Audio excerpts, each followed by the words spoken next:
Fala, agronautas! Tudo bem com vocês? Está começando mais um episódio do Escancar Agro Podcast, o podcast que veio escancarar o conhecimento agro para você, ou a falta dele. Estou mais uma vez aqui, Josi Prado e Rinaldo Grassi.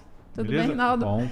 E hoje estamos com dois convidados super especiais, mas antes de apresentá-los, aqueles recados básicos que você já sabe. Se você está assistindo a gente do canal do YouTube, por favor, se inscreva nesse canal, não custa nada para você, 5 minutinhos e você ajuda a gente a chegar no maior público e ajudar o nosso querido setor agro. E também deixe seus comentários, compartilhe, dê like, isso ajuda demais a gente. Siga a gente também nas redes sociais.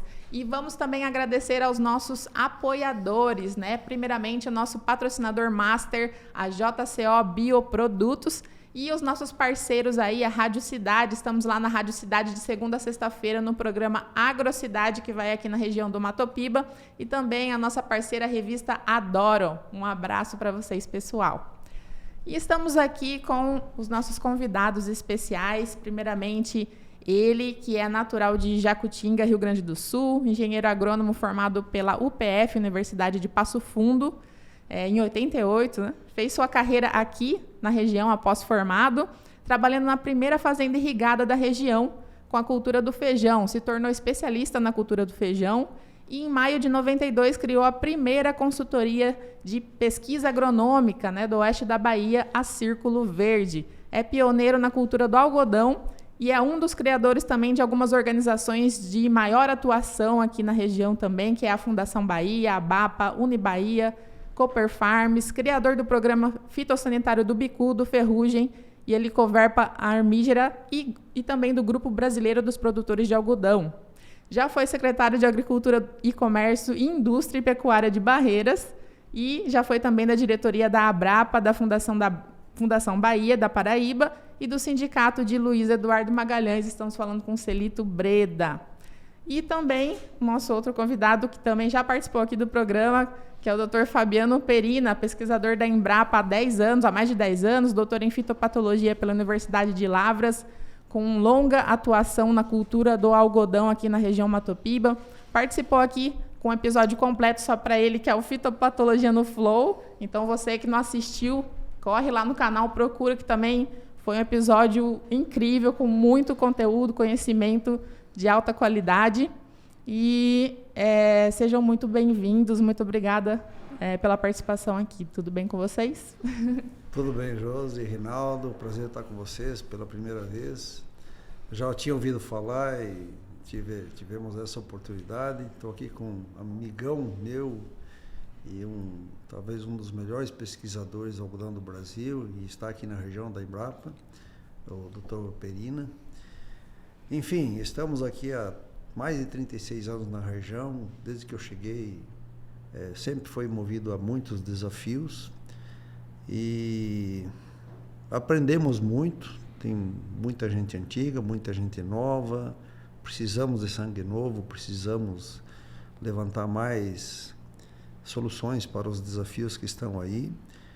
E nós temos uma característica um pouco diferente na nossa região, que talvez pelo fato dos primeiros 20 anos a gente ter sofrido um pouquinho acima da média brasileira com desafios do agronegócio, o nosso couro ficou um pouquinho mais grosso do que o restante dos agricultores do Brasil, e também ficamos um pouquinho mais unidos, mais coletivos, Então, esse couro grosso, essa resiliência a mais que a gente teve que aprender na Mara, devido a grandes desafios, solos um pouquinho piores, mais arenosos, com menos matéria orgânica, menos fertilidade, um clima realmente instável, e uma série de coisas logísticas que não ajudavam muito a região. Não tinha estrutura também de pesquisa como teve Paraná, São Paulo, Rio Grande do Sul, Mato Grosso.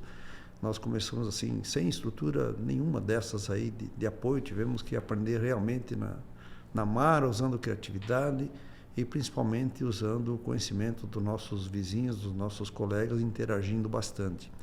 Então, esse espírito de coletividade, de união, fez a região oeste se tornar um grande celeiro de tecnologias para o Brasil e, no caso do algodão, até um celeiro de tecnologias para o mundo. Perfeito, resumiu perfeitamente bem. E aqui a gente vai explorar nessa conversa, né, até para quem está ouvindo aí ou assistindo, a história, né, e a experiência da Círculo Verde, que é referência aqui para a gente desde que a gente chegou na região também, há 14 anos. Uma das primeiras que a gente ouviu falar e ver, né, que como atua mesmo em várias frentes, como vocês puderam ver aqui, até pelo currículo do Celito. Então a gente vai explorar muito essa experiência e também vamos falar do projeto Mais Raízes, né, que depois a gente vai querer que vocês expliquem um pouco mais sobre o que é isso, né, para todo mundo aí também conhecer. Então, a gente poderia começar, Celito, falando sobre essa ideia, né? De onde que veio essa ideia e essa oportunidade de trazer essa grande cultura aqui para a região? Em 1918, o coronel Antônio Balbino, ele começou a incentivar o algodão na região oeste da Bahia. Lá em Barreiras ele montou uma pequena algodoeira e uma pequena indústria têxtil, né? Muito rudimentar. Mas foi o início de todo um processo, né? O algodão entrou no Brasil no século XVIII, foi trazido por um inglês no estado do Maranhão. Café e algodão foi introduzido através do Maranhão por um inglês. Enfim, se espalhou pelo Nordeste todo, depois Paraná, São Paulo.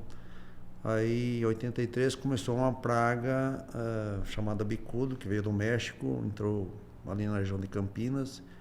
E aí essa praga ela foi dizimando a atividade do algodão em algumas regiões, né? Então, o Olacir de Moraes, junto com o Dr. Eleusio, que era da Embrapa Algodão, nos anos 90, percebeu que havia um distanciamento de tecnologia Brasil e Estados Unidos, que era o país que mais usava tecnologia. A maior referência nossa era Estados Unidos e Austrália, né? A Austrália continua sendo, os Estados Unidos não é mais a grande referência de tecnologia no algodão. Nós, acho que somos melhores do que eles hoje. Sem dúvida. A Austrália ainda está um passo à frente da gente, mas é algodão irrigado. Aprendemos muito com os americanos, muito com os australianos, somos muito gratos a eles. O Olacir de Moraes trouxe algumas variedades novas que eram mais produtivas, que o sistema de melhoramento do algodão no Brasil não era tão eficiente, que era principalmente pelo IAC. Então não era muito eficiente. Quando trouxe esse choque de genética americano para cá, realmente houve um incremento e o Olacir de Moraes, junto com o Eleusio, foram os grandes pioneiros do algodão no Cerrado, que automaticamente quando trouxeram algodão de fibras mais curtas, possibilitou daí a colheita mecanizada, principalmente com máquinas John Deere da Case. Antigamente era John Deere de 2 linhas. E aí o pessoal do Mato Grosso começou a incentivar, depois São Paulo, Minas Gerais, Goiás. E aí um sujeito chamado Luiz Antônio Cansanção, que já tinha visitado essas áreas do Mato Grosso, Goiás, Minas Gerais, Tadashi Mini lá em Tuverava, São Paulo, ele já tinha esse conhecimento aí. Ele me chamou em 94 para fazer um teste na 93, 94, na Fazenda Agronol, com a variedade Verid. Não era nem adequada, era de fibra longa, mas foi a única que nós encontramos naquele momento para fazer um teste de 10 hectares numa lavoura da Agronol. E plantado em janeiro, porque ele falava assim, se plantar em janeiro, que é tarde, e der certo, tenho certeza que quando plantar em novembro vai dar super certo o algodão na região. Então ele lançou essa ideia que eu achei meio louca, mas realmente deu certo. Eu acompanhei esse algodão na safra 93, 94. Depois começamos um processo de pesquisa em 94, com a introdução na equipe aqui do Pedro Burgneira, que já trouxe conhecimento do algodão lá do Paraná, que é meu sócio na Círculo Verde. E aí, com essa experiência do Pedro, a gente conseguiu em 95, 96 já acompanhar 6 produtores aqui na região de algodão moderno, algodão mecanizado, né? Então foi toda uma introdução feita principalmente por um cara que não tinha muito conhecimento agronômico. Ele era engenheiro agrônomo, Luiz Antônio Cansanção, de origem judaica, e é um nordestino, olha só. Não foi um gaúcho que introduziu o algodão moderno no oeste da Bahia, que hoje é o mais moderno do mundo em termos de sequeiro. Foi introduzido por um nordestino. É uma coisa sensacional isso, porque normalmente quando se fala de Luiz Eduardo, né, a tecnologia, tudo que veio para o Luiz Eduardo foi trazido pelo sulista, ou por alguém de São Paulo, ou do Centro-Oeste. Nesse caso, não. Foi trazido por um nordestino, que o Nordeste tinha perfil, tinha vocação para o algodão. Os gaúchos, os sulistas não tinham. Se eu não me engano, se você pegar aquela série histórica do IBGE, né, de plantio de algodão, o Brasil já chegou a plantar 4 milhões, né? Isso. E muito disso lá nos idos de 70, 80, era no Ceará, né? Era para cá, muito era para cá no Nordeste, né? O Ceará tinha o segundo maior parque de indústria têxtil do Brasil. Então, se o Ceará já plantava aí 1,5 milhão de hectares e tinha uma grande indústria têxtil, de repente ficou sem algodão para a indústria. Então, para eles foi muito ruim, né? E aí tinha que importar algodão. Então, quando nós introduzimos o algodão aqui em 95, o Brasil era o segundo maior importador de pluma. Caramba. Só perdia para a China. Então, China em primeiro lugar importador de pluma e Brasil em segundo lugar. Importava aí na faixa de 300 até 500 mil toneladas de pluma por ano, porque a produção interna era muito pouca.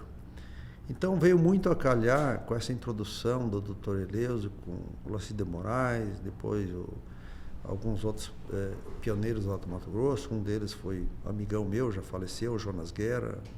Para mim, o maior consultor da cultura do algodão de todos os tempos do Brasil. Nunca mais vai existir outro, nem perto, nem igual desse cara aí. O Jonas Guerra morreu pelo Covid faz uns 4 anos, né? 5 anos.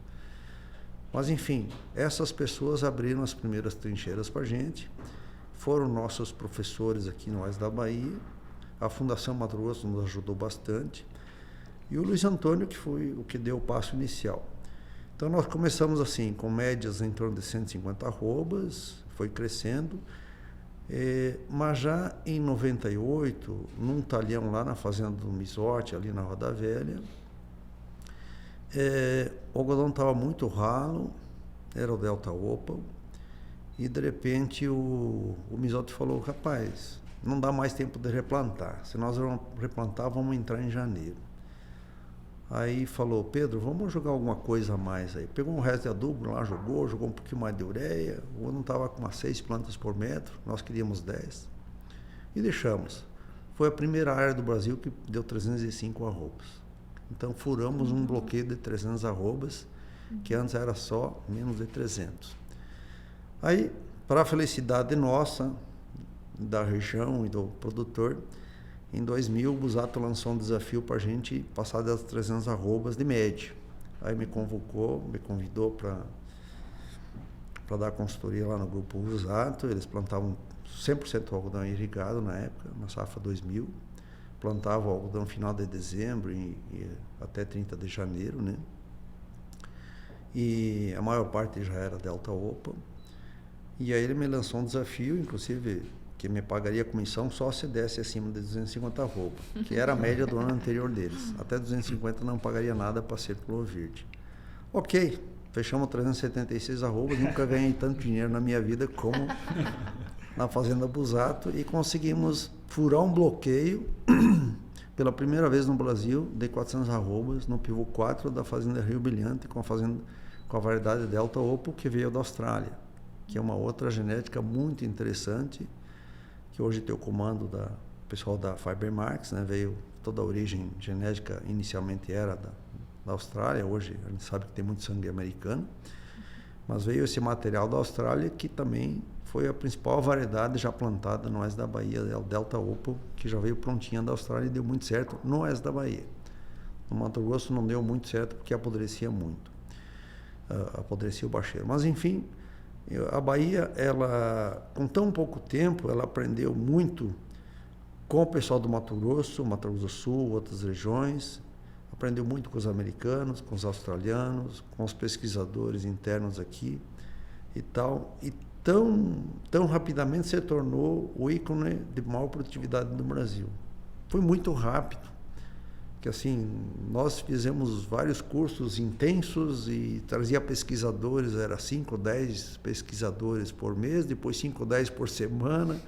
Hoje tem vezes que é 5 ou 10 pesquisadores por dia aqui na região. Então, com todo esse apoio da pesquisa, todo esse apoio, essa iniciativa dos produtores, eu ajudei a criar a BAPA também no ano 2000, pegamos uma cópia lá da AMPA, me forneceram uma cópia, eu chamei o Jacobsen, falei, Jacobsen, tu vai ter que ser o nosso líder. E realmente foi o maior líder institucional da cultura do algodão aqui na região, foi o João Carlos Jacobsen, né? Então, o grande pioneiro foi o Luiz Antônio Constanção, e o cara que mais organizou a nossa associação, nossa cadeia cotonícola, foi o João Carlos Jacobsen, que era um produtor que realmente foi um grande líder, e eu convidei ele para ser o nosso grande líder, eu e o Luiz Antônio Constanção, e colocamos ele para ser o primeiro presidente da associação, e criamos copiando o pessoal do Mato Grosso. Então, isso ajudou muito, porque sem a ABAPA também não existiria algodão. Não é só a parte agronômica que a Círculo Verde fez, não é o fomento que o Luiz Antônio fez, ou o pioneirismo lá do Olaci de Moraes. Cada um teve uma atuação em determinado momento. Dali para frente, do ano 2000 para frente, sem a ABAPA a gente não viveria mais. E, logicamente, a ABRAPA também, que deu todo um processo aí de organização a nível do Brasil. Nós enfrentamos uma concorrência, enfrentamos muito forte dos americanos no comércio lá fora, e a ABRAPA está fazendo um trabalho muito bom com o selo BR, ABR, né? Enfim, todo esse trabalho institucional foi fundamental para que nós tivéssemos um sucesso muito grande aqui na região. Mas, como a gente vai abordar também na sequência aqui desse projeto Mais Raízes, na própria cultura do algodão, a gente tem grandes desafios, principalmente no algodão irrigado, que a nossa produtividade, ao meu ver, está muito baixa. Falta raiz, realmente, uma carência de raiz tremenda. Mas como? Nós vamos explicar por quê. Principalmente o Fabiano Perina, ele tem bastante conhecimento nessa parte. E eu diria assim que o Oeste da Bahia sempre deu muito foco nos primeiros 20 anos na parte de baixo do solo, nas raízes, perfil químico de solo, exemplo para o Brasil todo, ainda segue esse exemplo, mas nos últimos anos a gente deu muito foco na parte aérea, devido a helicoverpa, bicudo, ferrugem, mancha-alvo, cigarinha do milho, problemas de proteção de plantas. Então a gente tirou um pouquinho o foco de criar mais raízes, de se preocupar muito com essas questões agronômicas, científicas, de como analisar tudo isso, porque nós tínhamos problema ali de um helicoverpa que estava comendo lavoura, um bicudo que estava destruindo o algodão. Sim. E nós não queríamos ser mais uma vítima do bicudo, como foram várias regiões do Brasil. Dizimou 4 milhões de hectares de algodão no Brasil. 4 milhões de hectares o bicudo dizimou do Brasil, dizimou. Então, o Cerrado reativou o algodão, e o bicudo, logicamente, veio também nessa região. Por isso que nós tínhamos que criar um programa de manejo coletivo que serviu de exemplo para o Mato Grosso, Goiás, outras regiões do Brasil. São Paulo, onde funciona melhor esse programa hoje de manejo coletivo, na fazenda, na cooperativa Olambra. E eu fui, no início, lá dar um apoio para eles. Eu acho que o caminho é uma ação coletiva. E dentro de uma cooperativa eles conseguem fazer essa ação coletiva de uma praga que é coletiva, não é? Ela não se limita a fronteiras de fazendas, né? Então, a instalação de programas fitossanitários para ter um manejo regional de uma praga que ela não respeita divisas foi fundamental para que a gente estivesse ainda vivo e crescendo na produtividade. Que o bicudo realmente, ele não só limita a produtividade, aumenta o custo, aumenta o risco, e se deixar ele dizima a cultura, como dizimou 4 milhões de hectares no Brasil, né? Então, tudo isso a gente também pode depois, ou hoje, em um outro momento, falar. Mas, enfim, o algodão, ao meu ver, ele trouxe uma evolução tecnológica que a região oeste da Bahia estava precisando. Eu diria assim, num primeiro momento, o oeste da Bahia se tornou diferenciado por causa de um perfil físico, né? Aliás, químico. Então, começou todo um processo por uma pessoa chamada Antônio Guadanin, que começou a usar arado Sans, que na época o gradão era 28 polegadas, hoje é 44. E ele falava, não, gradão de 28 para nós não resolve, tem que ser arado, 45 centímetros. Só que ele não corrigiu as doses de calcário, que a Embrapa recomendava em torno de 5 toneladas. Quando os arados Sans tinha que ter colocado 10 toneladas, e essa parte ele falhou. Não tinha conhecimento, não tinha pesquisa na região. Mas, enfim, ele fez um bom trabalho. Então, o primeiro grande salto do oeste da Bahia foi quem realmente investiu em verticalizar em vez de produzir 30 sacos de soja, passou a produzir 40 com o perfil de solo. O segundo passo aconteceu um pouquinho antes do algodão, quando nós tivemos um problema gravíssimo aqui do cancro da haste na soja, né? E eu era o presidente da Associação Baiana de Engenheiros Agrônomos, de Barreiras, aliás, e aí eu trouxe o Tadashi Oninori para cá e começamos a fazer todo um trabalho. A Embrapa sozinha não conseguia trazer o problema, daí trouxemos a Fundação Mato Grosso junto com a Embrapa para nós trazer soluções, porque nós não tínhamos variedades adaptadas ao cancro da haste. Então, a segunda grande evolução que teve a cultura da soja aqui foi devido ao problema do cancro da haste. Problemas atraem soluções, quando vem problemas a gente acaba criando soluções, né? Fomos atrás dessa parceria com a Fundação Mato Grosso e Embrapa e elevamos o patamar de 40 para 50 sacas de soja por hectare. Devido a todo esse problema, nós fomos atrás de soluções e encontramos a solução no Mato Grosso novamente, né? E então foi a segunda evolução. A terceira grande evolução que nós tivemos na cultura da soja e no milho e tal, foi com a introdução do algodão. Nós criamos a CTR através da DAB, né, do algodão, e nessa CTR e algodão a gente definiu que poderia plantar algodão no máximo 3 anos na mesma área. E depois tinha que plantar soja.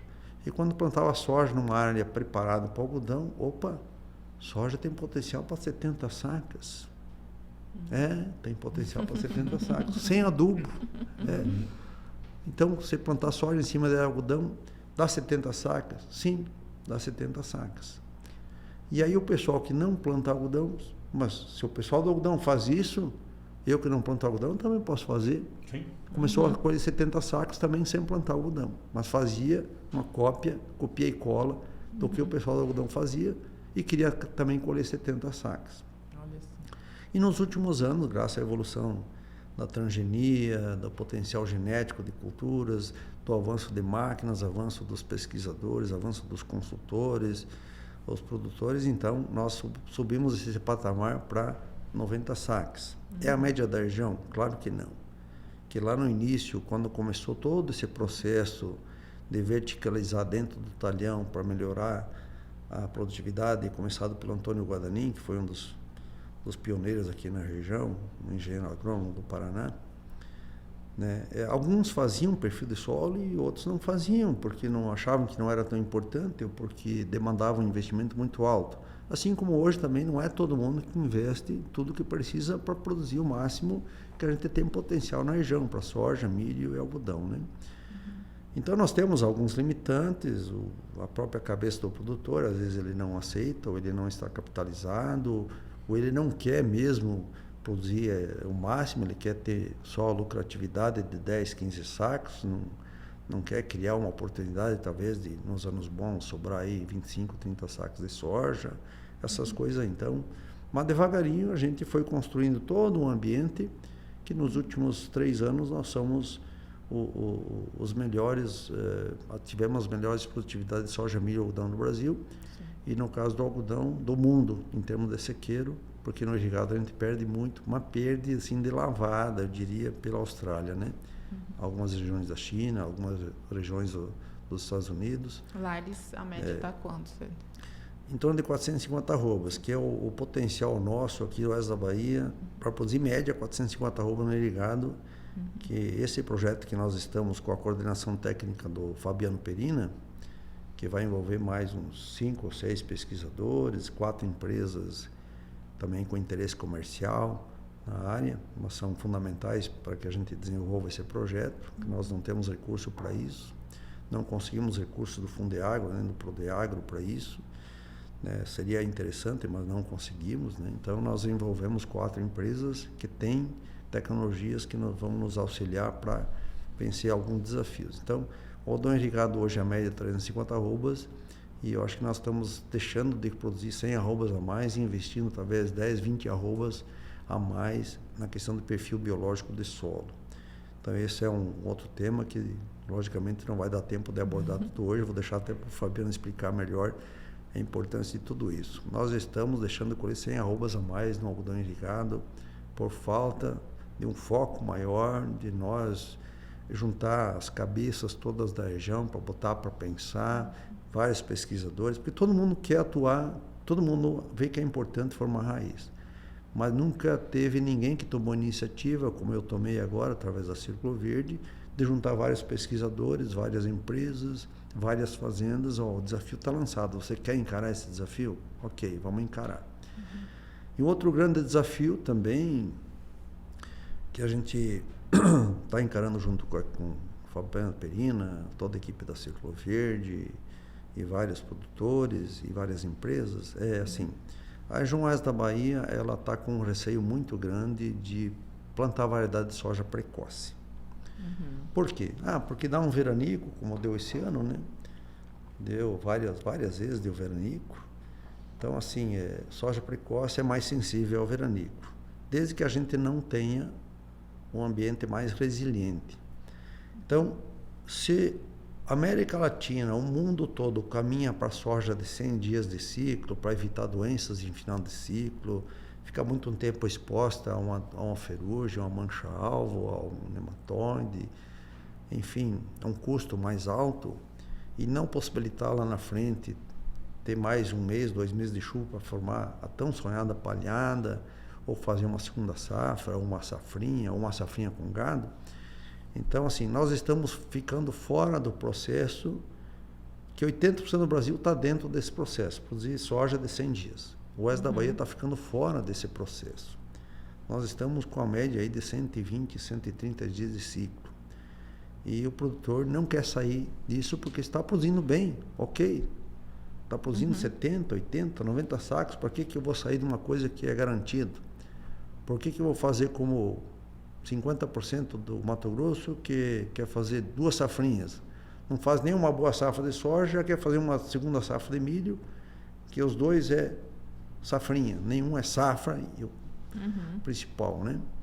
Então, os dois meia boca. Então, se é 2 meia boca, eu só preciso ter uma safra boa, que é o caso de um soja de 125 dias na Bahia, eu tenho uma safra boa, ou uma safra boa de algodão, que não é safrinha, aqui é safra principal. Por que eu quero fazer 2 safras por ano, sei que com uma já me contenta? Só que a genética está evoluindo muito mais rápido para esses materiais precoces. As empresas obtentoras de genética do soja do mundo inteiro estão focando, investindo milhões de dólares por ano em soja mais precoce. E pouquíssimo dinheiro em materiais de 130 dias. Então nós vamos ficar para trás. Alguém precisa fazer esse alerta na região da Bahia. Perder esse medo, nós vamos perder esse medo de plantar variedade de soja mais precoce. Vamos, na medida que a gente criar um solo mais resiliente, mais raízes. Né? Então, esse é um outro assunto aí. Mas, assim, de maneira geral, a tua pergunta, o algodão, ele fez Luiz Eduardo, a capital do oeste da Bahia, fez Luiz Eduardo uma das capitais do agronegócio brasileiro, em termos de grãos e fibras. Né, eu acho que Luiz Eduardo deve muito à cultura do algodão, a soja colabora, o milho colabora, várias coisas colaboraram para esse exponencial que hoje, aqui o Luiz Eduardo Magalhães, que é capital do agronegócio não só do oeste da Bahia, mas talvez do Brasil hoje, em termos de tecnologia, de grãos e fibras. Verdade. E assim, eu acho foi uma audácia mesmo, porque você comentou que em relação a vir aqui para a região que tinha solos tão pobres e ao mesmo tempo começar a trabalhar com a cultura do algodão que é tão exigente, né? Então você pegou os extremos para poder fazer acontecer e fez, né? De uma Era um contraste. Não, e contraste. E com assumindo 100% do risco. Porque era um negócio que se não desse nada, ia embora, entendeu? Não tinha ninguém calçando, né? Com detalhe, em 96 eu fui junto com o Luiz Antônio dentro do Banco Brasil, aí tinha um agrônomo que nunca conheceu lavoura de algodão na prática, nem de soja, um carioca, lá em Barreiras, né? Falou, olha, nós não vamos financiar o algodão aqui, em 96. Aí fomos lá com toda a paciência do mundo, vai lá ver o algodão, nós temos lavoura de 150 arrobas, não é possível, mas vai lá ver. Que a média do Brasil era 50, 60 arrobas, e nós, a primeira safra, arrancamos 150, né? Tá bom. Aí diz, olha, o gerente falou, eu quero financiar. Mas se a parte técnica do banco não aprovar, eu não posso aprovar nenhum projeto de custeio aqui. Se o agrônomo do banco falar não é viável, não tem tradição, o gerente fica de mão atada. Sim, ele não vai. Foi uma briga. Até o Luiz Antônio falou assim pro cara, eu vou trazer um algodão de 300 arrobas aqui, que nós vamos ter dentro em breve, e de fato aconteceu. E quando acontecer isso, eu vou fazer um cotonete bem grande para você. E não vai ser para limpar a orelha, né? Mas por que, doutor Luiz? Mas por que esse cotonete é grande? Para te enfiar no rabo. Foi uma coisa muito, muito engraçada, viu? E de fato aconteceu em 98 no Misotti, daí Luiz Antônio, Paulo Misotti me ligou, né? Ó, tá dando 305 arroba, não tô acreditando, mas tá dando lá, já pesei. É isso aí. Daí fomos lá na TV Oeste, eu e o Luiz Antônio. E daí ele foi para a entrevista, não deixaram nós dois entrar, só podia um entrar lá na TV Oeste, lá em Barreiras, né? Daí o Luiz Antônio foi assim, quando ele falava, eu me escondia debaixo da mesa, né? Ele falou, ó, um dia a região vai plantar 300 mil hectares de algodão e produzir em média 300 arrobas. E nós vamos ser tão competitivos quanto ou mais que os americanos, que eram os maiores exportadores da pluma. Rapaz. Como é que o cara em 98, diante de um resultado lá no Paulo Misotti, de 305 arrobas, fala um negócio desse, cara? Tem uma visão Eu dessa. não acreditava. Eu me escondi debaixo da mesa quando ele falou isso. E olha aí, estamos bem na época que ele previu, né? Infelizmente, exatamente. Infelizmente ele já faleceu, né? Em 2019, fomos lá, nós junto com o Franciose, com o Jacobsen, enfim, todos os pioneiros do algodão na época que o Luiz Antônio fomentou muito, Busato e tal, tudo fomentado pelo Cansanção, né? Fomos lá no velório dele e estamos preparando uma homenagem que vai dar certo, botar o nome dele nesse trecho da BR entre Barreiras e Eduardo. É um projeto que nós criamos através da IBA, uma ideia minha do Antônio Grespan, de botar o trecho engenheiro agrônomo Luiz Antônio Cansanção. Legal. Olha só, muito bom. Projeto federal, e nós vamos aprovar esse projeto aí. Maravilha. Então vamos falar um pouco já, né? Que a gente já citou tanto o projeto Mais Raízes aqui, que acho que a gente pode já explicar o que se trata, né? E de repente depois a gente volta a falar um pouco mais também da história. Eu só queria colocar uma dificuldade pro Fabiano. Bora. Para explorar nesse sentido, porque assim, eu concordo, tenho a mesma visão do irrigado, né?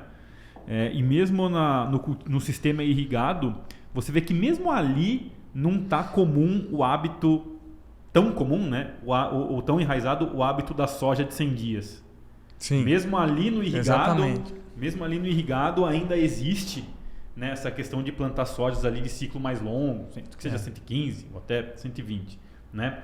E quando a gente vai e analisa os dados assim e olha o desempenho das culturas de segunda safra por época de plantio, isso é muito mais sensível do que quando a gente fala os cultivos de safra. Sim. Então imagina assim, eu cheguei lá e um algodão plantado em dezembro, vamos dizer.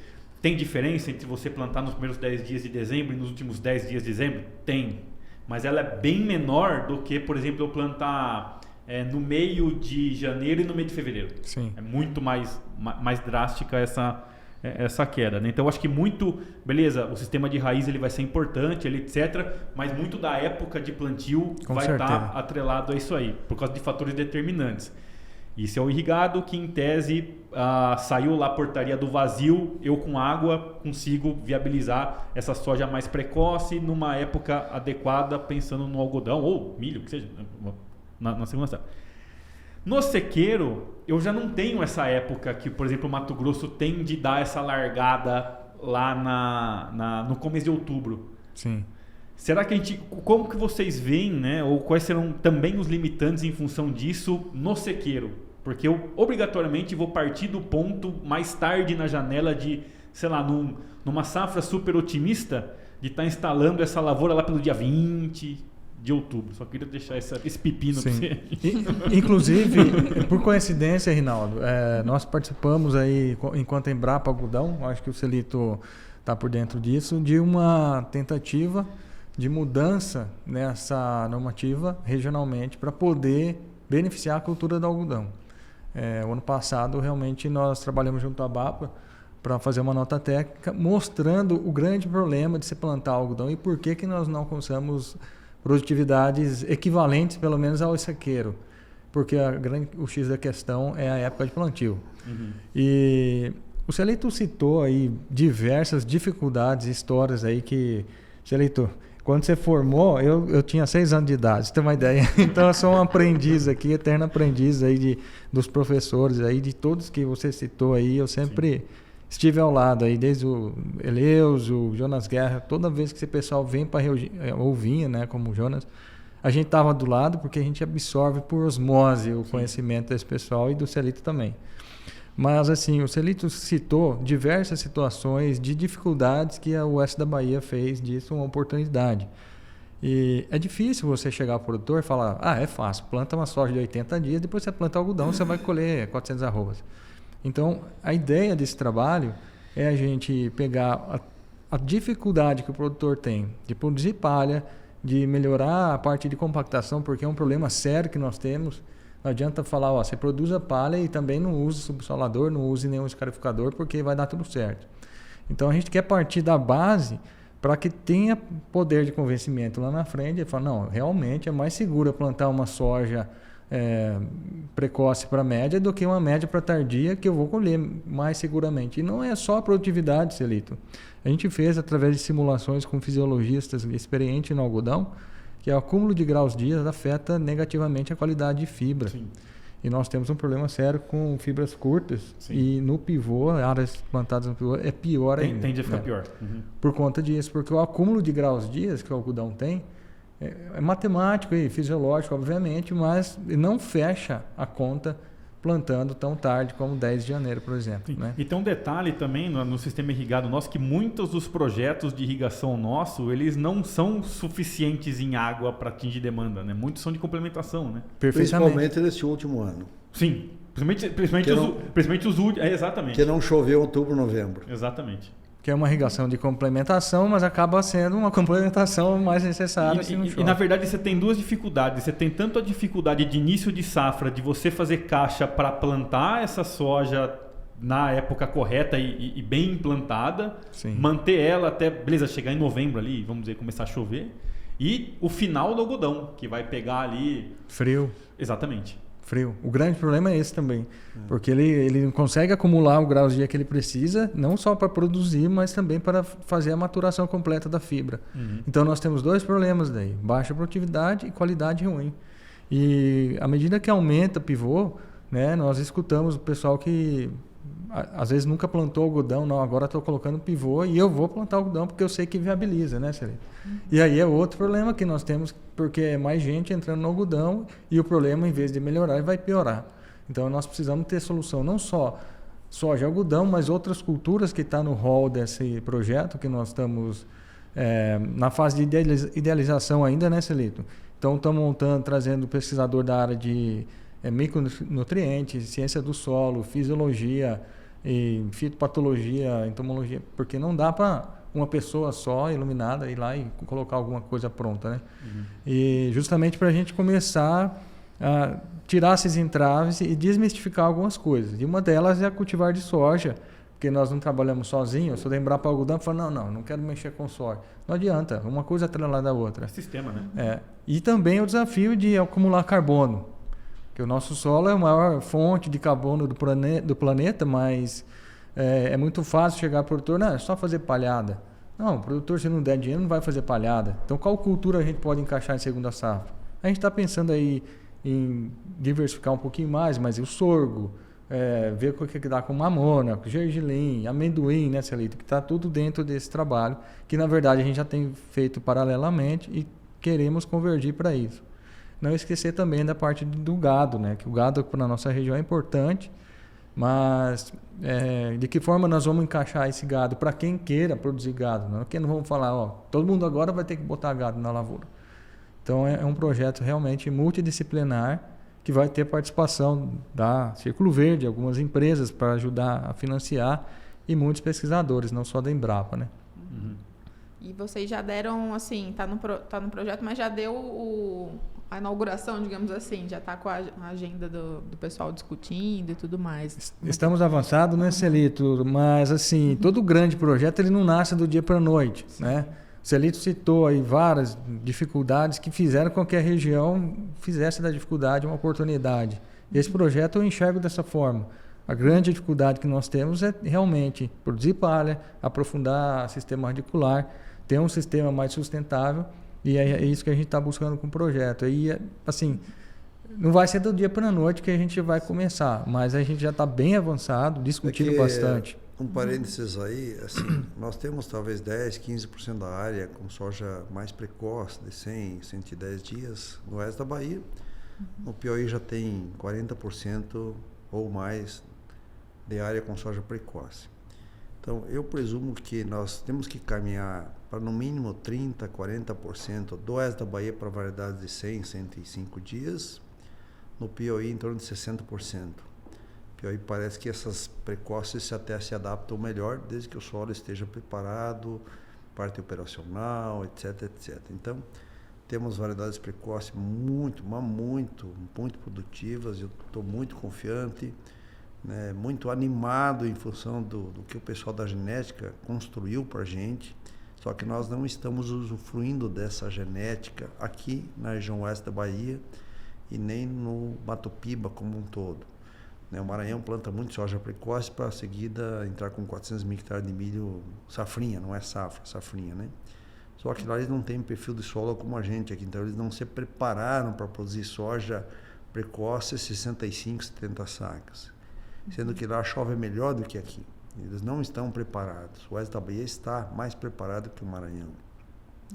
E o Tocantins tem outras dificuldades, solo muito pedregoso, muito manchado, enfim. Cada um tem seus problemas. Mas eu acredito que num prazo de 10 anos a Bahia vai caminhar para no mínimo 30%, 40% de soja precoce, possibilitando, quando chove lá por 15, 20 de outubro, você plantar mais cedo a soja e já início de março fazer uma segunda safra, não safrinha, uma segunda safra em solos muito bem preparados para arrancar 120 sacos de sorgo. Daí não é safrinha, é safra. Então, ter esse desafio, sim. A Bahia não quer entrar agora. Não, agora a Bahia não quer entrar muito forte na soja precoce. E tem vários motivos que justificam isso. Mas ela vai ter que entrar. Então, é um desafio enorme desse nosso projeto, quebrar um paradigma de soja precoce. Quebrar um outro paradigma de que pivô não produz mais algodão do que o algodão sequeiro. O algodão irrigado tem que produzir 100 arrobas a mais do que o sequeiro, porque tem potencial genético para isso. Mas por que o potencial genético existe e não está sendo constatado isso, com raros casos? Porque nós não temos raízes. Então, esse projeto, que envolve, obviamente, introdução de várias outras culturas na região, nós temos que introduzir muito carbono no solo, porque todo o equilíbrio biológico, que é o que mais nós estamos carentes no Brasil, não é só aqui, depende muito de carbono no solo, porque os micro-organismos vivem de carbono. Eles comem carbono, é a comida deles. Eles comem oxigênio, comem água, mas comem carbono. Então tem que ter oxigênio, tem que ter água no sistema, mas tem que ter carbono. Sem isso, não vamos ter vida. Sem vida no solo, nós não teremos o equilíbrio biológico tão sonhado para ter mais raízes. Então, o projeto poderia ser chamado Saúde de Solo e Sanidade Radicular? Sim, poderia ser chamado assim. Mas nós decidimos ir pelo objetivo final. O objetivo final é ter mais raízes. E mais raízes sadias, não raízes doentes, logicamente, né? Que nessa questão de doença de raiz envolve uma série de questões que nós temos que aprender. Como o Fabiano falou, vão trazer pesquisadores na parte de microbiologia de solo, que nós conhecemos muito pouco, né? E precisamos aprender rápido. Como a gente aprendeu rápido no algodão aqui, em 4 anos a gente se tornou a maior produtividade do Brasil. Foi muito rápido, né? Então nós precisamos aprender muito rápido Mas o Brasil inteiro está tentando aprender. Pois é, o Brasil inteiro está tentando aprender. Todos os consultores querem, todas as empresas querem, as grandes produtoras de químicos querem aprender a parte biológica, mas todos eles só com interesse comercial. Nós não queremos só focar no interesse comercial das 4 empresas parceiras, nós queremos focar no produtor, vencer esses desafios aí. Soja precoce é viável, é necessário para a gente ter uma segunda safra, para a gente produzir mais carbono no solo, para uma série de outras questões, nós precisamos viabilizar a soja mais precoce. Porque tem muitos anos que nós vamos ter pouco ou nada de chuva em abril e maio. Então, como é que a gente vai fazer palhada com soja de 130 dias? Sim. Sem março, já 15 de março encerram as chuvas. Só com soja precoce. Sim. Mas o soja precoce eu vou colher 50 sacos. Vai colher 50 sacos se você não preparar o solo de acordo. Mas eu tenho um solo que já fiz perfil, tudo. Mas como é que está? Tem nematóide, tem fusário, tem não sei o quê. Exatamente. Opa, então, vamos preparar um ambiente para que o soja precoce possa dar 70 sacos com 20 dias de sol. Ou possa dar 90 sacos, como a gente já colheu na Cultivar Combate, lá no Fábio Rudiger, 90 sacos no sequeiro, com a Cultivar Combate, que tem um sistema articular excelente, com 107, 108 dias de ciclo. Então tem um potencial enorme. Agora, o desafio é como melhorar a saúde do solo para ter um sistema articular melhor. Então esse é um desafio que não cabe só a nós, consultores, produtores, eu também sou produtor, aliás, sou produtor, consultor e pesquisador, né? São as 3 coisas, né? E motivador, etc, e mais uns quantos dor por aí, né? Mas enfim, os pesquisadores junto com a gente, uma outra coisa interessante desse nosso projeto, que assim, é um projeto que integra mais do que muitos projetos por aí, a integração de equipe da fazenda com os consultores, com pesquisadores da região, com pesquisadores de fora. Sim. Com pesquisadores oficiais como o Fabiano Perini. Então, se nós não der a oportunidade de interagir melhor com esses pesquisadores, o Fabiano é um deles, um dos principais, nesse projeto ele é o principal no caso, né? Se nós não dermos oportunidades, como é que nós vamos exigir que a pesquisa seja atuante e eficiente na região? Não tem como. O pesquisador sozinho não faz nada. Nós, sem eles, também não conseguimos, porque nós não atuamos cientificamente, nós queremos ver lucro imediato. Sim. E o pesquisador sozinho ele vai tender a ficar num laboratório lá, ele vai tender a distanciar dessa parte prática, né? Cada vez mais, né? É o que mais acontece na realidade. E é importante também, né? Mas que... Sim. Principalmente num ambiente desafiador que é o solo, né? Porque a gente conhece bem o que está na nossa vista, mas embaixo do solo é complexo demais. Né? Sim. E eu queria só fazer um adendo. Nessa parte de agricultura irrigada e do algodão, a gente comentou da antecipação do plantio, da época de plantio, ela é determinante. Mas tem outros fatores que são determinantes também, que o Celito falou, nematóide, fungo de solo, compactação é absurda no lugar irrigado, porque muitas vezes o produtor fala assim, não, mas eu fiz antes da soja, agora plantou algodão e está tudo com o peão torto. Não é possível, não é compactação. Mas é. Então, assim, a parte de criação do ambiente mais adequado em termos de solo para a planta é um grande desafio para nós. E o carbono ele está ali em tudo, né? Como que o Celito bem disse, é o alimento, né? Mas como produzir mais carbono nesse ambiente desafiador que nós não temos chuva, né? Você tem uma ideia, no encontro de plantio direto que teve aqui, encontro nacional, foi relatado o seguinte: o Brasil produz 7% do sistema plantio direto. Plantio direto faz 70% da área. Mas o sistema de plantio direto bem feito, com rotação, com tudo, é só 7%. Então é muito pouco, que é o ambiente que mais cria vida no solo. Mas se o produtor nosso não já sabe que o resultado é positivo, por que ele não aumenta para 20%, para 30% o sistema de plantio direto? Por que é só 7%? Porque de imediato ele vê um empecilho econômico no negócio. Tipo assim, como é que eu vou fazer mais vida no solo plantando soja de 100 dias se de repente eu corro o risco de colher 50 sacos? É um desafio, nós temos que respeitar isso. Sem dúvida. Então, não é uma coisa simples, o Celito mandou, o Fabiano mandou, plantar 50% da soja na Bahia de 100 dias para poder fazer carbono no solo. Mas nesse meio tempo, até o cara aprender, ele vai quebrar. Que com soja de 50 sacos, ele quebra.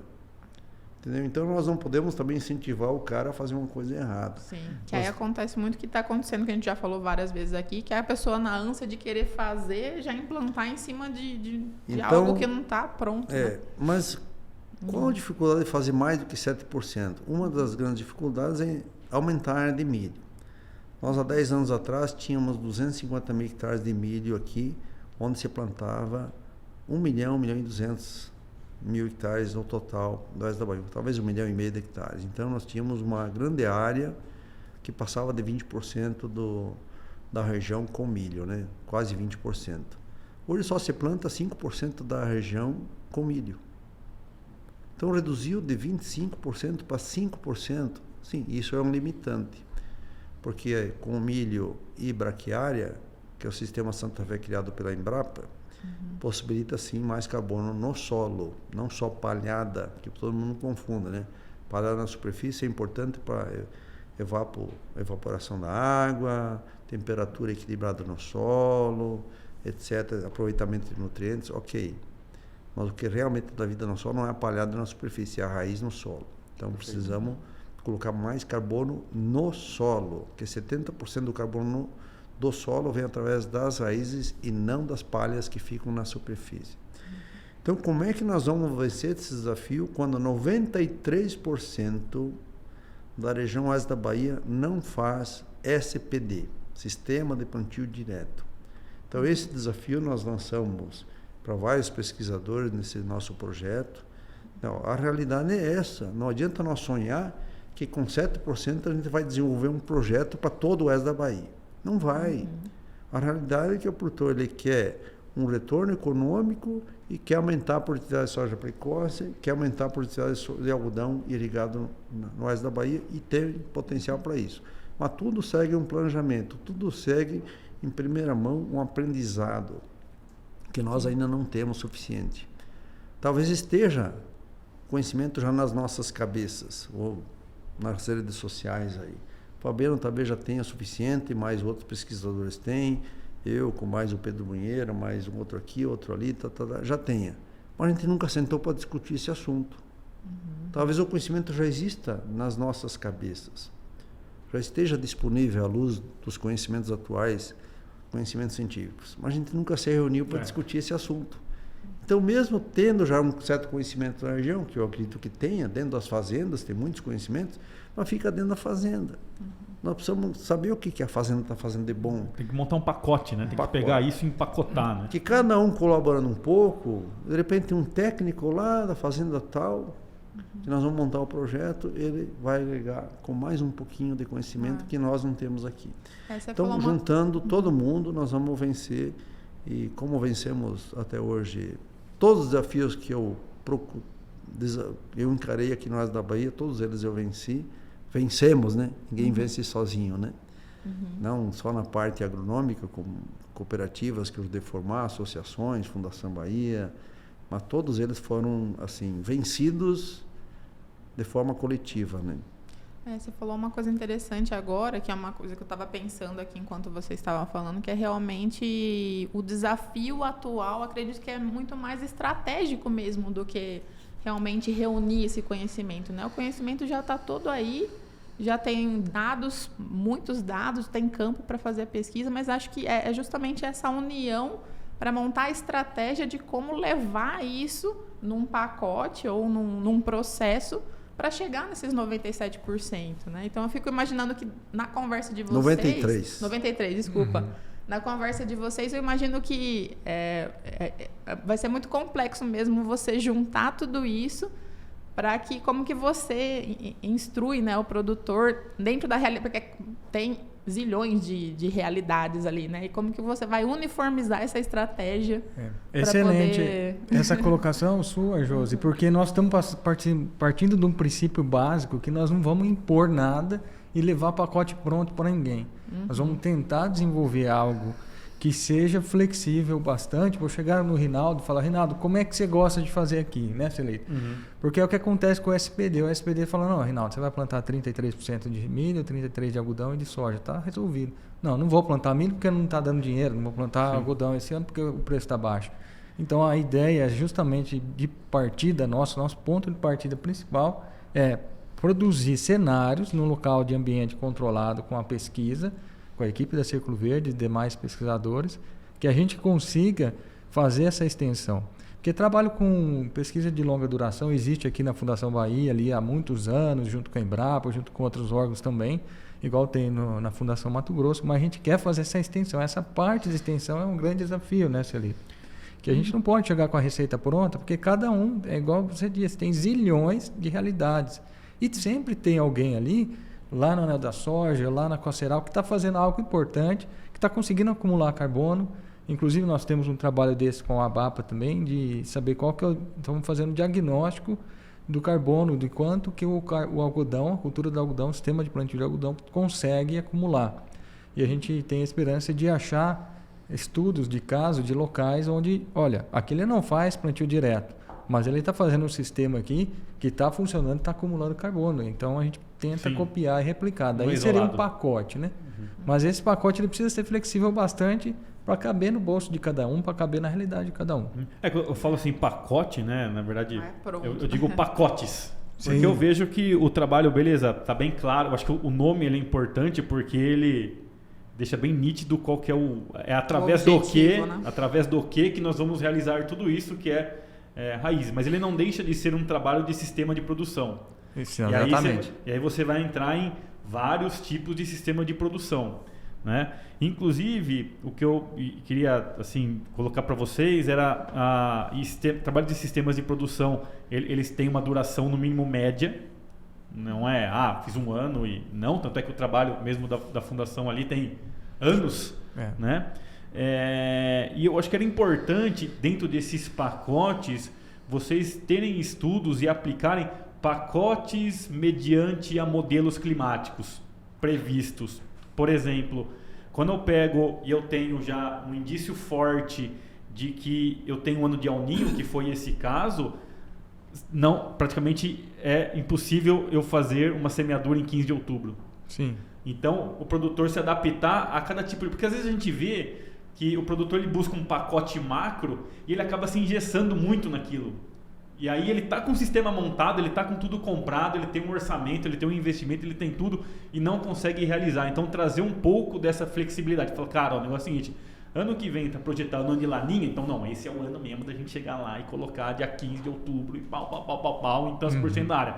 Cara, estamos indo para o ano de El Niño, talvez a gente vai ter que meio que ir por um lado em que esse sistema reduza, esse pacote seja menor na tua área para amplificar esse pacote.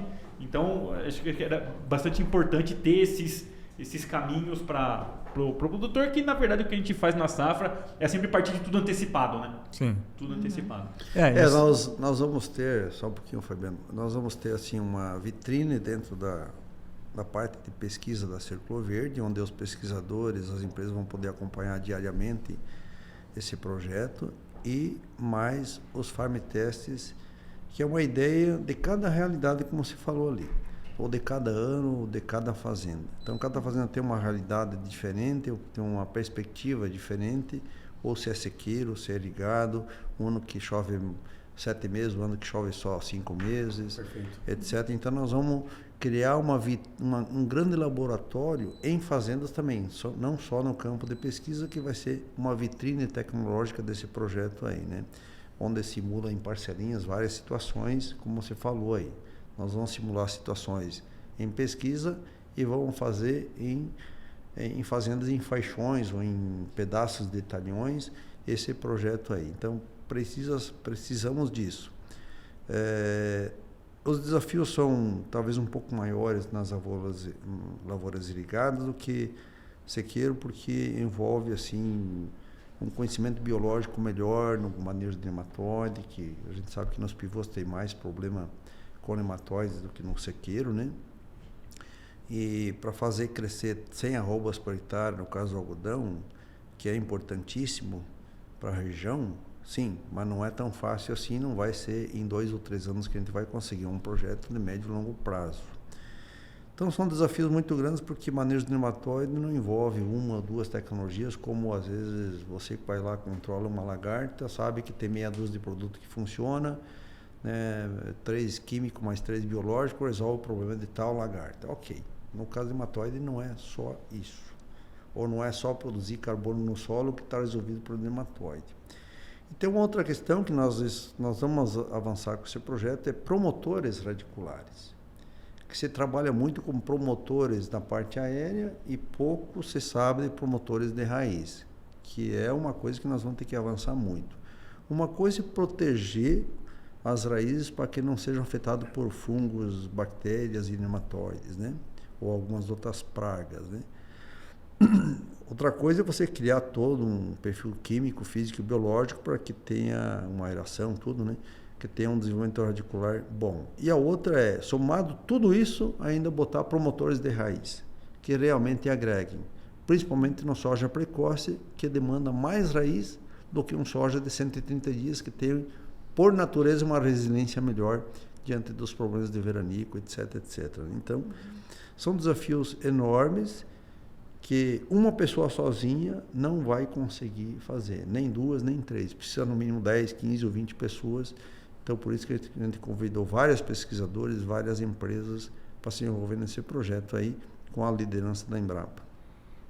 É importante falar também, né, Celito, que nesse projeto temos pesquisadores não só da Embrapa, de instituições públicas, mas também privadas, das próprias empresas, se debruçando, por exemplo, na biologia do solo, na parte física do solo, porque é um desafio grande, como você disse, da parte de simular, talvez, condições ambientais, Laninha, El Ninho, ano bom de chuva, ano ruim de chuva, mas o Celito frisou muito da parte de soja precoce, mas nós estamos partindo do princípio que o que é feito hoje e como é que a gente vai chegar na soja precoce, por exemplo, né?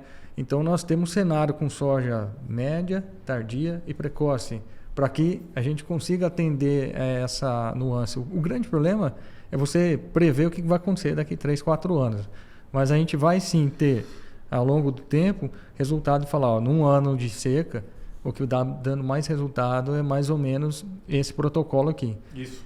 Só que é algo, sabe, Rinaldo, que você citou, e bem importante, que nós estávamos trabalhando no protocolo uns dias atrás lá com o Emerson Capelesso e a equipe toda, e a gente chegou justamente nessa situação. Tá, beleza, precoce, num ano bom de chuva, Laninha, vai bem e tal, mas nos primeiros anos vai ser ruim, vai ser difícil a gente chegar lá e já no primeiro, segundo, terceiro ano está aqui. Então, a gente tem que ter outros cenários. E aí que a gente começou a acrescentar médio, tardio, para ver o que vai acontecer, braquiária, sem braquiária, cultura como sorgo e outras casadinhas, para chegar no algodão, que é o nosso objetivo também, de aumentar essas produtividades do algodão. O que nós temos que vislumbrar um pouco? Vamos pensar um pouquinho como o nosso amigo Luiz Antônio Cansanção. Ele era um visionário, muita gente, na época, eu chamei ele várias vezes de louco, né? Todo mundo chamava ele de louco. Geralmente esses que são, né? Ele era louco mesmo, né? Mas enfim, eles pensavam além do nosso tempo, né? Louco com resultado, é visionário. Mas assim, vamos pensar um pouquinho como ele agora. Como a gente imagina que a nossa região vai ser daqui 20 anos? 50% vai ser irrigado de toda a área plantada aqui. Por quê? Depois que nós viemos para cá, depois de 35 anos que nós estávamos aqui, descobrimos que nós estamos em cima da maior água potável do Brasil, que é uma grande lagoa aqui embaixo, que começa a 30 metros de profundidade, que é o lençol Urucuia, que tem uma superfície de captação de 12 milhões de hectares, onde a gente pode chegar a irrigar talvez 2 milhões de hectares. Ora, isso vai dar 50% da área que nós vamos ter daqui 20 anos, 4 milhões de hectares plantado, 2 milhões irrigados. Mas como que nós vamos viabilizar 2 milhões de hectares irrigados no oeste da Bahia, com tanto problema que a gente falou agora? Entendi. Que nem no pivô não consegue produzir soja de 100 sacos, soja de 100 dias, 100 sacos, que seria natural se nós tivéssemos uma raiz melhor. Faz sentido. 100 sacos, soja de 100 dias, sim, é possível. Algodão de 450 roupas na sequência, sim, desde que a gente prepare esse ambiente para isso. Então, Se nós imaginar que hoje nós vamos sair de 300 mil hectares para 2 milhões, ou que seja 1 milhão de hectares, não precisa 2 milhões, 1 milhão já seria um número astronômico, 1 milhão de hectares irrigado, que hoje não tem energia para isso, né? Mas eu acho que um dia vai acabar acontecendo. Como é que nós vamos se preocupar daqui 10 anos? Começar a se preocupar daqui 10 anos de fato para vencer esses desafios? Não, tem que começar agora, porque são desafios que não se vencem em 3, 4 anos, demoram muito. Então, precisamos criar mais atividades na região, tipo, será que o amendoim plantado em janeiro, ele pode dar uma limpada em alguns nematóides que afetam o algodão de 450 arroba lá depois, quando plantar em dezembro, janeiro? Se eu plantar amendoim em janeiro, vou colher em final de maio. Dá tempo no pivô eu botar alguma coisa de carbono no solo, para depois eu plantar um soja precoce dia 25 de setembro e produzir 90 a 100 sacas. E na sequência, como eu tive bastante carbono no solo lá em julho, agosto, setembro, eu posso colher 450 arrobas de algodão? Sim. Na minha cabeça, sim. Ah, mas será que vai dar certo? Porque o amendoim também cria patilencos. Patilencos é o menor dos problemas para o algodão. É o menor dos problemas para o algodão. Amendoim aumenta patilencos? Sim, mas aumentou a vida no solo. Então por que eu estou preocupado com patilencos? Se eu aumentei a vida no solo, aumentei os inimigos naturais do patilencos, para que eu vou esquentar a cabeça com patilencos que o amendoim aumentou patilencos? E diminuir todas as galhas e rotilencos, que é um problema hoje para o algodão. Pois bem, então nós temos que preparar todo o ambiente, pensar no mínimo 2 anos ou 3 anos. Não é uma safra que eu vou trazer mais raízes, é o sistema de no mínimo 2, 3 anos. Se eu plantar na sequência, no caso do pivô, imaginar que nós vamos ter 1 milhão, 2 milhões de hectares irrigados. Desses 2 milhões de hectares irrigados, no mínimo tem que ser 1 milhão com algodão. No mínimo. Sim. Aí vai ter um pouco de amendoim, vai ter um pouco de feijão, vai ter um pouco de mamona, vai ter um pouco de outras culturas, de melancia, de abóbora, de não sei o quê, de mamão, enfim, soja, milho, logicamente, né? Uma série de outras coisas aí, né? Então, nós perdemos muitas atividades na região. Tinha muito mais melancia e abóbora, devido ao nematóide, separou. Nós tivemos há 20 anos atrás 45 mil hectares de feijão irrigado, hoje tem só 20 mil, por causa de nematóide, por causa de doenças de raiz. Nós não temos mais milho irrigado na região, nem milho semente, por causa da cigarrinha e por causa de nematóide no milho. Pô, mas tá nematóide no milho? Sim. Dá muito nematóide no milho, só que o produtor não acordou ainda. Então, tem o problema da cigarrinha, tem o problema do nematóide. Então, nós precisamos resolver também essa questão do milho, porque nós eliminamos ele como opção para irrigado. Não se planta mais milho em pivô hoje, praticamente, muito pouco, porque não se consegue 250 sacos, que seria uma média natural dessas variedades, desses híbridos que estão aí, potencial para 230, 250. No irrigado, o pessoal tem colhido média 150, 180 sacos por cada enfesamento, por cada nematóide. Então, desafios não faltam aqui para a nossa região. Precisamos trazer mais atividades, que muitas atividades que nós já tivemos aqui, boas, deu dinheiro.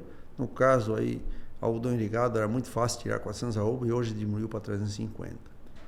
No caso aí de feijão, a gente queimou essa grande opção por causa de nematóide, etc. No caso de melancia e abóbora, deixamos de plantar aqui na região, também por problemas de doença no solo, nematóides, etc. Então, nós mais eliminamos culturas do que criamos. Precisamos retomar de novo e investir em novas atividades na região que casem com a necessidade da nossa região. E isso nós vamos fazer. Perfeito. Bom, pessoal, estamos caminhando para o final do episódio. Infelizmente, tinha muito para conversar também ainda, né? Mas eu gostaria só de fazer um resumo aqui do que a gente elencou, né? De pilares para construir esse mais raízes aí. Vocês falaram, então, de a rotação de culturas, né? Trazer mais culturas para o sistema. A gente falou da questão de lidar com o nematóide, né? Conseguir superar esse problema que tem crescido muito. Estamos falando aí da variedade, né? Trazer variedade precoce, promotores de crescimento de raízes, né? A microbiologia do solo, fertilidade. Então, tudo isso equacionado, né? Junto também com o aumento da área de irrigação, para então a gente avançar na introdução do sistema plantio direto, que é o que vai trazer também mais sustentabilidade, né, financeira, né, e do sistema. Enfim, acho que é esse o resumo, né, que a gente poderia falar aí de onde tem que caminhar a discussão. Seria isso? Vocês acrescentariam mais algum tópico dos mais importantes? Eu acho que eu vou fazer uma breve comentário, Celito, depois você faz um fechamento aí. A gente falou muito de carbono, rotação, acúmulo, mas nada disso acontece se não tiver uma microbiota estimulada, ou seja, não tiver um controle biológico realmente ativo. Isso não se faz só jogando, né? Você pode construir ali, né? A gente sabe que de 1 a 10% só de micro-organismos que a gente tem no solo, a gente consegue crescer em placa de Petri. Desses, vamos falar que é 10%, quanto que a gente consegue aplicar hoje? E já está dando resultado para o nematóide. O controle biológico de nematóide é um sucesso, assim, que serve de exemplo para muitos países aqui no Brasil acontecendo hoje. Imagine se a gente conseguir estimular aqueles 90% que estão ali para fazer esse controle biológico natural. O nosso grande meio de cultura está ali, que é o solo, né? Então, eu acho assim, uma parte essencial que a gente acabou falando de empresas, mas muitas empresas que estão envolvidas são de empresas de controle biológico aqui da região, outras que estão atuando também, e que vai nos ajudar nessa parte, né, Celito? Eu acho que a parte de controle biológico é o que está... A gente fala muito de carbono, mas quem faz a ciclagem, a decomposição, solubilização e até mesmo absorção de nutrientes são micro-organismos, né? Tem fungos micorrízicos arbusculares que a gente pouco explora hoje e que é responsável por aumentar a superfície de captação da raiz, superfície de contato, consegue aumentar a absorção não só de água, mas também de nutrientes, consegue aumentar, vamos falar assim, mais raízes que a gente quer buscar. Então eu diria que o controle biológico aí dentro desse projeto é uma das grandes atuações que a gente vai ter aí mais efetiva, né, Celito? Show. Assim, o produtor precisa ser provocado, né? Ou por uma catástrofe, como foi o cancro da haste, ou 2003 a ferrugem, 2013 a helicoverpa, 2012 o bicudo. Quando ela é provocada por dor no bolso, ele toma atitude, exige de nós, consultores, pesquisadores, fazer o máximo e trazer solução, porque senão amanhã ele vai quebrar. Mas, por outro lado, precisa ser provocado também por ideias novas, como o Luiz Antônio Cansanção, o Totonho, que a gente chamava carinhosamente ele, provocava e dizia, o algodão vai ser uma alternativa para a região, não fiquem só no soja e milho e arroz. Algodão é uma alternativa. Ninguém imaginava e se tornou uma das principais alternativas para a região. Então nós estamos provocando. O produtor não pode ficar na zona de conforto achando que 350 arrobas no pivô de algodão está bom. Ele não pode simplesmente desistir de verdade precoce de soja para depois fazer mais palhada, mais raízes lá na segunda safra, ou olhar o sistema, não somente a safra de soja, olhar o sistema de 2, 3 anos na sequência, o que significa isso, né? Por conforto, porque ele está produzindo 70, 80 sacos com soja de 130 dias, 120 dias, né? Ele tem que sair da zona de conforto. Então, ou ele é provocado por um desastre como foi bicudo, helicoverpa, cancro da haste, ferrugem e tal, ou é provocado por alguém que tem que ter uma visão de 20, 30 anos do que nós temos que começar agora para construir, chegar lá na frente, atingir essas metas aí. Então nós estamos provocando ele, botar outras atividades no sistema, tomara que dê certo, aí houve a tentativa com trigo, não deu muito certo, um retorno econômico muito baixo, aí tem a tentativa do gergelim, vai ter a tentativa aí do amendoim, tem várias outras, arroz plantado em agosto, setembro, no pivô, para na sequência entrar em janeiro com algodão. Tem várias alternativas que precisamos estudar cada uma delas e olhar o sistema. Bom, vamos montar em bloco de 3 anos, nós vamos ter essa sequência aqui. Na outra fazenda, outra sequência, tudo para 3 anos ou 4 anos. Então, essa sequência de 3 ou 4 anos que vai trazer o resultado, não é 1 ano. Um ano de amendoim resolveu o problema nematóide. Não vai ser um ano de amendoim. O amendoim colhido em final de maio vai possibilitar um tempo de fazer um carbono no solo, uma palhada, para depois lá em final de setembro plantar um soja precoce e colher mais de 80, 90 sacas. e depois, na sequência, ainda colhi mais de 400 arrobas de algodão.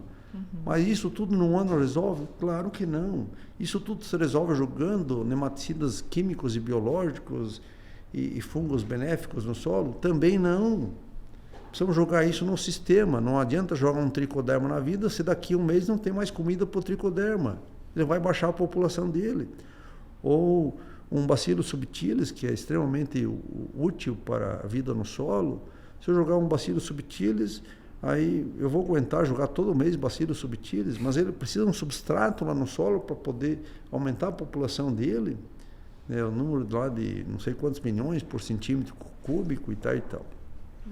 Então tudo isso a gente vai ter que estudar e na verdade a gente conhece muito pouco.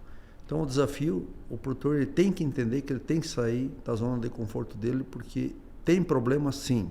Nós temos a melhor produtividade de soja, milho e algodão no Brasil? Sim, temos, mas não é por causa disso que nós temos que entrar na zona de conforto e se acomodar com certos resultados. Eu diria que temos muito mais potencial para avançar, desde que ele veja que isso é necessário para ele, para o produtor. Show, é isso aí.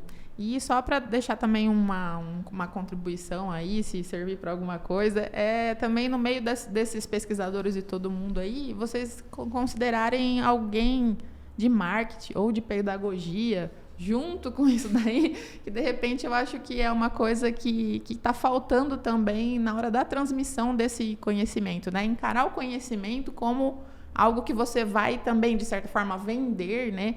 E que você precisa também considerar essas ferramentas que são extremamente importantes para que essa mensagem seja de fato repassada, né? Que é o marketing, que é a pedagogia, essa junção de áreas aí. Também. Concordo. Absolutamente. Puxando a sardinha, né? Fica tentando utilizar de artifício didático para a gente poder explicar o que é realmente, simplificar o que é complexo, né? Exato. Mas o papel de uma pessoa realmente preparada para isso, eu acho que isso é um grande desafio que nós temos na pesquisa atualmente, na verdade. Sim, total. É um grande desafio. Como é que eu vou chegar na linguagem do produtor e falar, ó, é isso aqui, né? Isso aqui é um mar de soja, a gente tem ilha de algodão, ilha de outras culturas de milho, a gente quer transformar num território mais rotacionado. Como é que a gente faz isso aí? Eu acho que essa sugestão sua foi excelente. Depois a gente vai precisar dessa pessoa aí, você fala para nós. E um detalhe, viu, José? Um detalhe importante, assim, que infelizmente a gente precisa colocar. Todo mundo conhece a idoneidade da Círculo Verde, do Celito Breda, do Fabiano Perina, todas as empresas que a gente convidou são empresas idôneas. E nós não vamos receber comissão nenhuma dessas 4 empresas. Eles vão encarar esse desafio, porque é um desafio técnico, que eles, percebendo que eles podem ajudar a região de uma certa forma, eles vão estar também entrando uma participação do bolo que vai crescer na região. Então nós não queremos incentivar a soja de 80, 90, 100 sacos, 120 sacos, ganhando comissão de um, de outro. Então, vou deixar bem claro isso, que é um projeto para a região. Quando a gente trouxe o algodão para a região, não foi o objetivo da Círculo Verde ganhar dinheiro. Ganhamos por uma consequência de nós trazer uma atividade que deu certo. Graças a Deus deu certo, né? E com muita resiliência nossa dos produtores, né? Com auxílio de vários pesquisadores e tal e tal. Mas, enfim, a região ganhou com isso. Então, a Círculo Verde trouxe o feijão, trouxe a pesquisa, trouxe a consultoria primeira da região, trouxe o algodão para a região, está querendo trazer o amendoim para a região, mas para a região, não é para ela ficar ganhando isso, aquilo. Então, nós olhamos muito para a região e não somente por nosso indivíduo ou para a nossa empresa. Isso tem que deixar muito bem claro. Claro, com certeza. Então, agradeço muito a participação de vocês, né? Considero essas as palavras finais e deixo, caso vocês queiram convidar o pessoal para conhecer, então, a rede social, ou o telefone, ou e-mail, né? Fiquem à vontade. Gostaria de deixar? Posso deixar meu e-mail, fabiano.perina@embrapa.br. Eu já vi outras vezes e eu, infelizmente ou felizmente, eu acho que pessoalmente uma escolha pessoal minha, não sou muito ativo nas redes sociais. A única rede social que eu uso, se é que a gente pode dizer que é a rede social, é o WhatsApp. Porque eu sou uma pessoa muito focada no meu trabalho e, infelizmente, eu ainda vou fazer isso, mas é um projeto futuro. Eu sou mais reservado nessa parte aí. Low profile é o nome. E também, assim, reforçando as palavras do Celito, nós não estamos, assim como a Círculo Verde, nós da Embrapa e eu como Fabiano Perina, como pessoa, não estamos entrando em projeto nenhum para ganhar dinheiro, mas sim para trazer algo que seja sustentável para a nossa região, né, Celito? Isso aí, fica tranquilo que a gente já... A automaticamente, reputação já... Automaticamente vai sobrar uns trocos pra gente. né, também Tem que sobrar, precisamos né? sobreviver, né, Celito? Mas, enfim, eu acho que é importante a gente fazer isso e divulgar bem essas ações, que são coisas para a região. Precisamos de vocês, logicamente. A Círculo Verde, ela tem um site, ela tem Instagram, ela tem Facebook, ela tem LinkedIn, e eu espero que a maioria acesse pelo portal da Círculo Verde nessas redes sociais.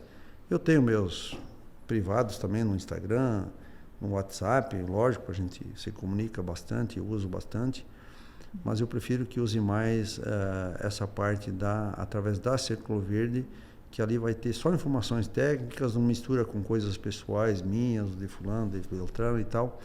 Então, está em aberto aí a questão das redes sociais da Círculo Verde, é muito fácil, né? É a única empresa chamada Círculo Verde no agronegócio a nível de Brasil.